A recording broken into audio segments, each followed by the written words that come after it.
Hello guys, welcome to GK बंडर। आज हम लोग डिस्कस करेंगे इंडियन इंडिपेंडेंस एक्ट 1947।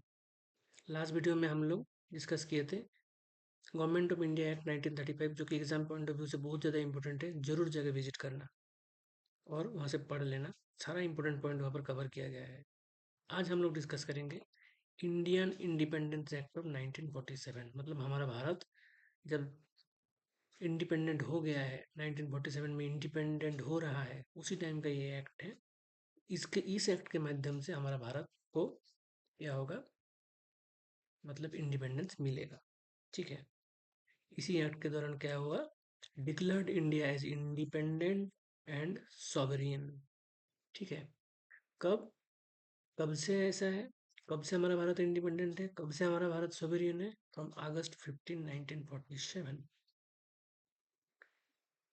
ये तो बहुत अच्छी बात हुआ, लेकिन इसी एक्ट के तहत एक बुरी डिसीजन भी हुआ, जो कि है partition of India into two dominions. देखो, एग्जाम में क्वेश्चन ये नहीं पूछेगा कि कौन से एक्ट के माध्यम से हमारा भारत को जो है इंडिपेंडेंस मिला। वो तो कोई भी बता देगा इंडियन इंडिपेंडेंस एक्ट 1947। क्वेश्चन ये पूछेगा कि partition of India into two domains, ये कॉन्सेप्ट कौन सा एक्ट में, भाई ये और ये कह सकते हो ये ऐसा डिसीजन कौन सा एक्ट में लिया गया था? तो वहां पर आंसर होगा Indian Independence Act 1947, partition of India into two domains. ठीक है। अब तक जो वाइसरॉय वाला सिस्टम चल रहा था, लास्ट वीडियो में हम लोग जब 1935 वाला government of India act discuss कर रहे थे, तब देख रहे थे कि वहां पर भी वाइसरॉय का कॉन्सेप्ट चल रहा था। ठीक है।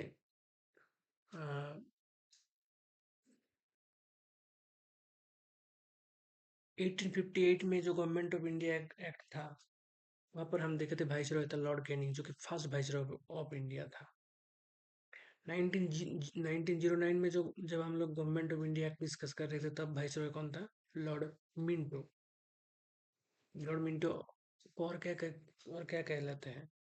Father of communal electorate. Important question है। और 1935 में, सॉरी 1919 में, ठीक है, 1858 में जो गवर्नमेंट ऑफ इंडिया एक्ट, वहां पर कौन था वाइसरॉय? Lord Canning. 1909 में जो गवर्नमेंट ऑफ इंडिया एक्ट था, वहां पर वाइसरॉय कौन था? Lord Minto. 1919 में जो गवर्नमेंट ऑफ इंडिया एक्ट है, वहां पर वाइसरॉय कौन था? James Ford. ठीक है। तो ये वाइसरॉय वाला जो सिस्टम है, इसका खत्म कब हुआ, क्वेश्चन पूछेगा यहाँ पर, यहाँ से। तो आंसर करना इंडियन इंडिपेंडेंस एक्ट 1947। इसी इंडियन इंडिपेंडेंस एक्ट 1947 के दौरान भारत को इंडिपेंडेंस मिला। और एबोलिस्ट ऑफिस ऑफ वाइसरॉय, वाइसरॉय का जो ऑफिस है इसका खत्म हो गया। सेक्रेटरी ऑफ स्टेट वाला जो पोस्ट था वो भी खत्म हो गया। हम लोग देखे थे वाइसरॉय वाला सिस्टम में क्या था, एक वाइसरॉय होता था, उसको सपोर्ट करने के लिए एक सेक्रेटरी ऑफ स्टेट होता था, और सेक्रेटरी ऑफ स्टेट को सपोर्ट करने के लिए एक 15 मेंबर्स का काउंसिल होता था, है ना? ऐसा वाला सिस्टम था वाइसरॉय वाला। ठीक है। ऐसा वाला सिस्टम का शुरुआत कब हो गया था? From the government of India act 1958, sorry government of India act 1858। ठीक है। तो ये वाला सिस्टम वाइसरॉय वाला, सेक्रेटरी ऑफ स्टेट वाला, ये सारा खत्म हो गया था। जैसे गवर्नमेंट ऑफ इंडिया एक्ट 1909 में हम लोग देखे थे वाइसरॉय था मिंटो, सेक्रेटरी ऑफ स्टेट था Morley. Government of India act 1919 में हम लोग देखे हैं वाइसरॉय था जेम्स फोर्ड, और सेक्रेटरी ऑफ स्टेट था मॉन्टेगू। तो ऐसे वाला जो वाइसरॉय और सेक्रेटरी ऑफ स्टेट वाला सिस्टम, ये इंडियन इंडिपेंडेंस एक्ट 1947 में के दौरान खत्म हो गया। कॉन्स्टिट्यूटिव असेंबली का निर्माण करना था। ठीक है। इसको फ्रेम करना और कॉन्स्टिट्यूशन को एडॉप्ट करना। ठीक है।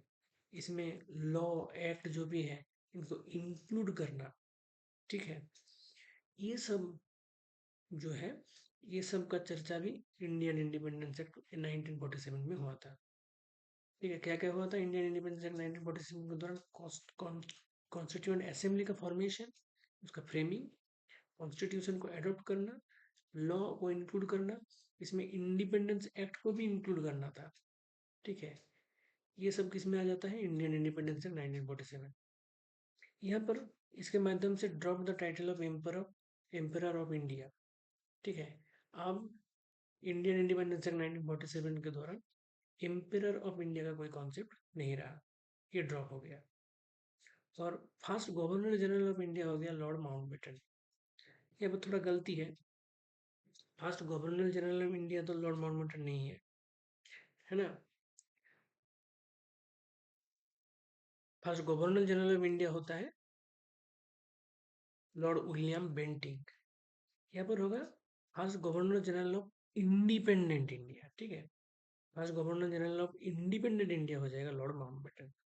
और Indian governor general of India C Rajagopalachari. ठीक है, इंडियन गवर्नर तभी होगा जब भारत स्वाधीन हो जाता है, इंडियन इंडिपेंडेंस एक्ट 1947 के दौरान। और ऐसा पहला भारतीय गवर्नर जनरल ऑफ इंडिया कौन था? तो हो जाएगा चक्रवर्ती राजा गोपालाचारी, या तो सी राजा गोपालाचारी कह लो। ठीक है, इन्होंने किया था first Indian governor, first Indian governor general of India. ठीक है, आप पूछोगे ये इंडिपेंडेंस के पहले या बाद? बिल्कुल इंडिपेंडेंस के बाद, क्योंकि इंडिपेंडेंस से पहले कोई ऐसा है था ही नहीं। वो देगा, तुम लोग को लगता है कोई भारतीय को गवर्नर जनरल होने देगा? तो इंडियन इंडिपेंडेंस एक्ट 1947 यानी अगस्त 15 1947 के पहले ऐसा कोई Indian governor general of India नहीं था। Indian governor general of India Bharat जब इंडिपेंडेंट हुआ उसके बाद ही हुआ था। और ऐसा first Indian governor general of India था चक्रवर्ती राजा गोपालाचारी, या तो सी राजा गोपालाचारी। ये दोनों इंपॉर्टेंट है, बहुत ज्यादा क्वेश्चन में पूछता है, बिल्कुल याद रखना। First governor general of independent India, देखो तीन चीज याद रखना यहाँ पर। First governor general of India Lord William Bentinck. ठीक है, first governor general of independent India Lord Mountbatten. First Indian governor general of India C Rajagopalachari. ठीक है, ये 3 पॉइंट याद रखना। तो ये हो जाता है इंडियन इंडिपेंडेंस इन 1947, जिसके दौरान हम लोग को इंडिपेंडेंस मिलता है। ठीक है, तो उसका इम्पोर्टेंट पॉइंट्स हम लोग डिस्कस कर लिए हैं। तो लगभग पॉलिटी का जो हिस्ट्री है यहाँ पर ख़त्म होता है।